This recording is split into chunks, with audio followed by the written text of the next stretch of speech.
It is such an exciting day here on the Extreme channel because I have none other than Greedo from Star Wars in front of me.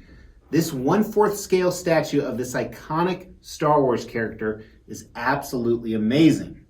Now the real question is, do you think I pissed off Dragon Ball Z fans more or Star Wars fans more? Let's be honest, they're both pretty big fanboys. While I enjoy both, I'm not one of those people that think you have to know every single detail of every single character to be successful. It's always ironic to me when someone knows more about Star Wars or Dragon Ball Z than they do about their significant other. I'll tell you, especially collecting shit like this, if you have a significant other, you want to make sure that you give enough attention to that person and you know enough about them. For example, Mrs. X, forgot her name.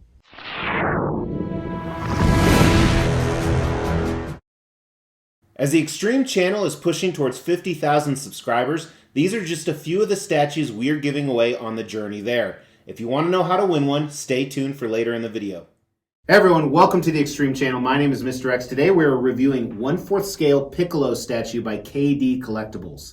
This is my first KD piece. I own about 7 Dragon Ball Z statues with a few more on the way because I have a big anime section actually right there behind the camera. If you want to see what it looks like before this, I actually did a room tour recently here in my office. You can check it out. If you want to see what it looks like with this in the display, make sure to check out the Extreme channel's social medias. TikTok, Facebook, Instagram, the link is in the description below. But today we're going to do a review on this piece, and as I said, it's my first KD collectible piece, and I'm really impressed. So KD, as far as I know, they do a lot of Dragon Ball Z pieces. I'm not that familiar with them, but I know they're very popular. And I am really digging this one. We're gonna do an extreme review with concept, paint, design, value, all that stuff. And honestly, and normally I kind of rotate the turntable for you, but I cannot during this review because of everything that's going on. But let's dive right in. So this is Piccolo. It was never one of my favorites. Since I have Broly, Boo, Cell, a Frieza on the way, I wanted to kind of finalize the villain. So I added this guy, kind of a last minute pickup on their website. I'm really glad I did. Now, if I remember correctly, this is actually from an iconic Dragon Ball Z scene. So he's in the middle of the fight here. He just tore off his robe and hat, which you typically see him in. They're flowing in the wind. We're gonna talk about that in concept because there's a few different display options, which we'll also cover in design. So let's just dive in with that concept, talking about it. Concept changes a little bit depending on what torso and portrait you have. But as I said, this is part of a fight. So you have a typical museum-style Dragon Ball Z sub-base down below. This one has some light-up features, the Dragon Ball logo and wording on the front. Above, you have this really animated green vegetation, and I love that effect. So keep in mind, they're not really going for a realistic take like some of my Dragon Ball Z statues are. But as you move up, he's got his awesome Geppetto shoes, is what I call them. Looks like he's wearing socks, but that's not socks, it's his skin color. See the dust plume, or whatever the hell you call it, the dust in the background from so much strength and aura coming off him. He's got his purple Aladdin pants, a little bit of battle damage on them. We'll look at that close during paint and sculpt. And as you move up, as I said, you see that he is ready to fight more. He threw his hat, he threw his cape flowing in the wind. Again, a display option you don't have to use. There's a few different things I like to intermix them. We'll talk a little bit more about that. And he just looks serious and badass and ready to go. I love what they did with this. I think the concept is absolutely amazing. I love the fact you can actually change the concept up of the statue. It's got a lot of motion to it, yet it's almost still a museum style piece. So I think the concept's a 5 out of 5. I am really impressed. And I'm just as impressed with the design. Now I'm gonna try and measure him here. So the widest point is about 2 feet, about 24 inches, and that's the plume to the plume here. The plume, I think that's what it's called. And he's damn near just under 28 inches tall maybe. And the deepest part, I'm gonna say, is of the base is about 15 inches, and then his cape in the back here flows out a little bit more. But as you can see, you can switch it up quite a bit. So before we look at those, check out the unboxing and assembly. It did come in 2 different boxes, as you see here. I actually opened them in different rooms, not sure why. Here is the first box, had a cool art box, straps and foam. And it was just 1 layer in this first box. You can see everything right here. Second box also had a nice art box on the top. And it did come with 3 art prints, each in one of the poses of the torsos you can get. It had 2 layers in the second box here. Here's the first layer, and here is the second layer.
All right, so I switched some of the stuff up here, but let me show you what you can do. So the first is the one we've been looking at. He kind of throws his cape into the wind with a very serious face. Now each torso has a specific portrait that goes with that torso. Here's the one for the one we're discussing. He just looks mad and pissed. The next one, he can actually be wearing his cape and his hat. So this is maybe right before the battle. To me, it's almost kind of a sequence of events. This would actually be the first one, and then the one we looked at previously would be the second one. And here's his portrait. Again, he looks stoic, ready to fight. Now here's the cape on the back. Obviously he wouldn't have two capes and two hats, so you can replace the cape with this piece that works perfectly. A little bit of a seam line, but not a big deal, although I don't think I'll ever use that. Then here you have the last one. And this is kind of how I want to display it, honestly. To me, this is kind of the third part of it, so his cape probably shouldn't be flowing, but I still really like that. Here I think he's been in the battle, and if I recall correctly, he actually is growing his arm back. And he looks pissed and even ready to fight even more, so that's what's going on here. You can see the portrait as well up close. So obviously there are extra torso displays, which I think is awesome because they all look great in their own way. You have a COA card, check this out right here, looks pretty cool. And a light up feature that honestly isn't the best, but it lights up down here below. So tons of cool display options. If you can't find something you like, then shame on you. So everything fit together well. There is a seam line you see in the side and back of the neck, which is expected because of the portraits. I think the light up feature could have been better, but I'm not going to use it anyway, so I'm not really complaining about that. So I think the design's a very strong 4 out of 5. One could argue almost a 5 out of 5. However, sometimes I hate giving out that score because that makes it seem like it's perfect even though it's not. Now paint and sculpt. Now again, they really focused on the animation style and still added their own modern twist to it, which is exactly what I love. So take a look. Now, as we dive in looking at the paint and sculpt, there's not going to be a lot of differences other than the expressions on the actual portraits. So I'm going to more focus on the main figure as opposed to the other busts, because other than kind of the position of things, I want to say, we're going to kind of see the same thing everywhere. And that even includes the cloak and the hat here that we'll be able to see on the back of this main one. But starting down at the DBZ base here, so it looks fine. It does have a plastic feel to it, which I'm not a big fan of. The dragons on the side are cool. And I've seen much better DBZ writing on other ones. This looks really cheap in my opinion. I think that's a little bit of a miss. However, obviously you're not drawn to that, you're drawn to the actual statue itself. I love the grass. Like I said, not only the vibrant color of it, but all the blades are going in different directions. I think that's pretty cool, and it really lifts you up into the actual anime. Now, as you move back to the shrubs, again, there's some micro detail missing, I think, but it's not meant to. This is meant to look like what it does on the 2D screen. And same thing with the rocks in the back here.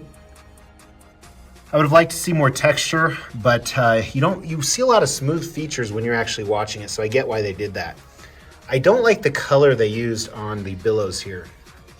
So obviously it's the dirt coming out of the ground. There's some white shading added with that brown color. And I think it's kind of a contrast between the rocks in the back and the dirt that would assumably be underneath the grass. But I would have liked it maybe a little bit more translucent. I think that would have been neat. These plants laid in here look really cool. I think it's a nice addition. Breaks up the monotony on the back of it here. His cape, and you're going to see this on this bust as well, looks great. So the texture's kind of all over the place, but I do like that.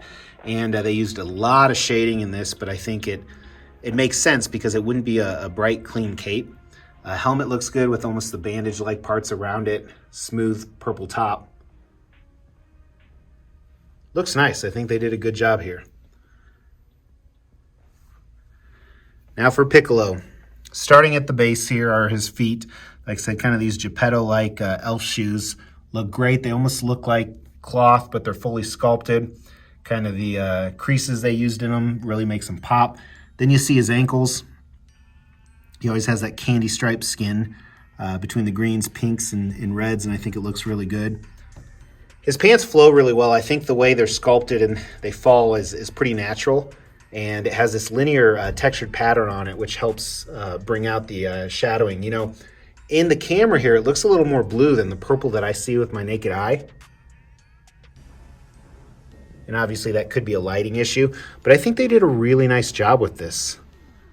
You see a few of the areas where the scratches exist. I would have liked to see those a little bit more natural. Then his sash around his waist here looks good, kind of the layering on it. A lot of shadowing in all the clothing here. The cape, the shirt. Same material for the shirt as his pants. And again, a lot of the same features with the linear pattern and the texture and some of the rips there. Then he also has that same damage on his skin, the cuts, if you will. One thing I always liked about him, the striations in his arm here with kind of the red caps, almost like reminds me of Human Anatomy, kind of like an outside in.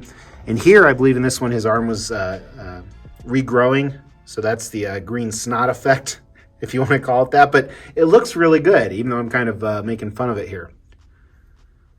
His portrait, I think, is fantastic. I think that really reminds me of the anime. A little bit of a modern twist on it, but still has that true Dragon Ball Z characteristic. Kind of those veins in his temple, the pointed ears. It's all fantastic. Really like this piece, like I said. A lot of nostalgia with it. And even some of the other ones, like I said, a lot of the same features, just in a different format. I love all the busts, to be honest with you. So really well done on both the paint and the sculpt. All right, let's starting with the paint. Very clean. You know, I'm impressed with what they did. Like I said, I would have liked to see a little bit different with the dust here. But other than that, I think I have to give it a 5 out of 5. I am really, really impressed. And I think the same goes for the sculpt. I'm not as impressed, but I'm still really impressed with the sculpt. A lot of the detail that's in here with so much going on, I think you also have to give it a 5 out of 5 for a Dragon Ball Z resin statue. Now with Dragon Ball Z resin statues, typically you're going to find a 1/4 scale around the $400 or $500 range, maybe a little cheaper, maybe a little bit more. This was $850, which is a lot in that realm. Compared to Marvel or DC statues, it's really not, especially when you include all the stuff that's going on here. So $850, they made 450 of these. $850 for the exclusive, which included all this, and then you pay a couple $100 shipping, because as you saw, the boxes were huge. I think that's a great value, and I think this is a very, very well done Piccolo statue, so I can definitely see the price for it going up. So I think the value is a 4 out of 5 on this as well. Now, is this a 5 out of 5 statue? Is this my new favorite DBZ statue? It's not. I still love some of those custom realistic ones I have. Much better, even though they're a lot more plain, but I think that's what makes them so great. But I really dig this one. This may be my favorite of all of the non-realistic ones. I'm really impressed by it. Can't wait to see what he looks like in the display. I'm going to give him a 4 out of 5. He's way above average statue. Very cool. If I had more ties to DBZ, he might be a 5 out of 5, but I am definitely impressed. Let me know in the comments below whether you watch DBZ or not, and if you do, who's your favorite villain? That'd be cool to see kind of who wins below of all that. And also, every time you comment, you actually get entered into a drawing for a giveaway. We will be giving all of these statues away, plus additional ones at every 5,000 subscriber milestone. To win one of these statues, all you have to do is make sure you've liked this video, you've subscribed to the channel, you've hit that bell notification, and then just drop a comment below. Every 5,000 subscriber milestone, we are going to do a random drawing and pick a random comment and give one of these statues away, plus some additional ones I'm not showing right now. The more videos you comment on, the higher your chances are to win. Thanks for watching, guys. If I got something wrong, go cry to your mom. She probably was making you a sandwich while you watched DBZ anyway. But this is a new territory for me, or different territory, I should say. Now I'm just rambling on and on when I should tell you to comment, like, and all that stuff. So just do all that. You got it? Good.